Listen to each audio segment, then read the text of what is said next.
Hi friends, ready Kashi சீரியலில் நாளைக்கு என்ன நடக்க போகுதுன்னு பார்க்கலாம். முத்து வந்து போலீஸ் செக் பண்ணினதுக்கு அப்புறமா முத்து வந்து கிளம்புறப்போ ஒரு பைக்கார வேகமாக வந்து ஒரு அம்மாவை இடிச்சிட்றான். அந்த இடிச்சுட்டு அவன் வந்து ஸ்பீடாக போயிடுறான். அங்கே நின்றுட்டு இருந்து செக் பண்ணிட்டு இருந்த அருண் வந்து அந்த அம்மாவை காப்பாற்றுறதை விட்டுட்டு இடிச்சுட்டு போனோன்னு துரத்திட்டு போயிட்டாரு. அங்கே கீழே விழுந்த அம்மாவை முத்து தான் காப்பாற்றி ஹாஸ்பிட்டல் கூட்டிகிட்டு போனார். அது அங்கே இருக்கிறவங்கள வீடியோ எடுத்துகிட்டு சோசியல் மீடியாவில் போட்டாங்க. பார்த்த எல்லாரோட ஒப்பீனியனும் பாருங்க. டிராஃபிக் போலீஸு பொதுமக்களை காப்பாற்றணும்ல, அதை விட்டுட்டு மயங்கி விழுந்த அம்மாவை எப்படியோ விட்டுட்டு அவன் வந்து அந்த வண்டியை துரத்திட்டு போயிருக்கார். இவரெல்லாம் என்ன சமூக சேவை செய்கிறார்? முதல்ல அவரை வந்து சஸ்பெண்ட் பண்ணுங்க அப்படின்னு சொல்லி அருணுக்கு வந்து வேலை சஸ்பெண்ட் ஆயிடுது. அதை பார்த்த சீதாவுக்கு பயங்கர கோவம் வருது. பாருக்கா, மாமானால தான் வேலை போயிடுச்சு அப்படின்னு சொல்லி ஃபோன் பண்ணி பேசுகிறாங்க.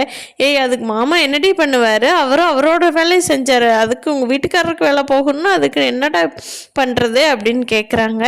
அதுக்கு சீதா சொல்கிறாங்க, நீ எப்போவுமே மாமா விட்டு கொடுக்க மாட்டிய, நீ விட்டு கொடுக்காத மாதிரி தான் நானும் அருணை விட்டு கொடுக்க மாட்டேன் அப்படிங்கிறாங்க. அது உன்னோட சாய்ஸ் சீதா, நான் என்ன சொல்கிறேன், உண்மையாக சொல்லு. மாமா எதுவும் தப்பு பண்ணியிருந்தா நானும் சொல்லுவேன், இல்லைன்னா நான் மாமாவுக்கு சப்போர்ட் தான் பண்ணுவேன் அப்படிங்கிறாங்க மீனா. இதை வந்து முத்து வீட்டில் ஃபோன் பண்ணி சொல்லவே இல்லை. வேலையெல்லாம் முடிச்சுட்டு ஹாஸ்பிட்டல் இருந்தவங்களை கொண்டு வீட்டுக்கு விட்டுட்டு வீட்டுக்கு வர்றாரு.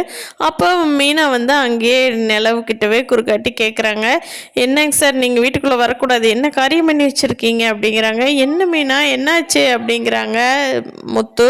அவங்க அப்பா சொல்கிறார், டே உள்ளே வராதடா அப்படிங்கிறாங்க. என்னாச்சு, ஏன்லாம் நீ வீட்டுக்குள்ளே விட மாட்டேங்கிறீங்கன்னு முத்து கேட்குறாரு.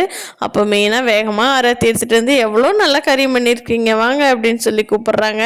முத்துவும் மீனாவும் சேர்ந்து கிறிஷ் யாரு, அவங்க அம்மா யாரு அப்படிங்கிறத கூடிய சீக்கிரம் கண்டுபிடிக்க போகிறாங்க.